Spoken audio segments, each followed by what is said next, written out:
ফেরেশতা বলে মাওলা ফজরের নামাজ সে পড়ে নাই, খাবার দিচ্ছ কেন?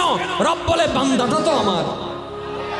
আরে জন্মদাত্রী মা যদি হাজার ভুল করার পরও সন্তানে ওই রাতের বেলা দরজাটা খুলে দেয় বাবার চোখে যেন না পড়ে, আঘাত যেন স্বীকার করতে না হয় শুধু পেটে রাখার কারণে, ওই ফেরেশতা আমি তো আমার বান্দাকে নিজের কুদরতি হুকুম দিয়ে হাত দিয়ে সৃষ্টি করেছি, মায়া করে সৃষ্টি করেছি। আমি রব চাই না আমার কোনো বান্দা জাহান্নামে যাক, আমি চাই আমার প্রত্যেকটা বান্দা জান্নাতে যাক, জান্নাতের নিয়ামত নেক।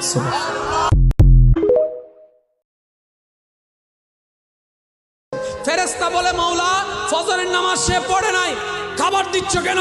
রব বলে বান্দাটা তো আমার। আরে জন্মদাত্রী মা যদি হাজার ভুল করার পরও সন্তানে ওই রাতের বেলা দরজাটা খুলে দেয় বাবার চোখে যেন না পড়ে, আঘাত যেন স্বীকার করতে না হয় শুধু পেটে রাখার কারণে, ওই ফেরেশতা আমি তো আমার বান্দাকে নিজের কুদরতি হুকুম দিয়ে হাত দিয়ে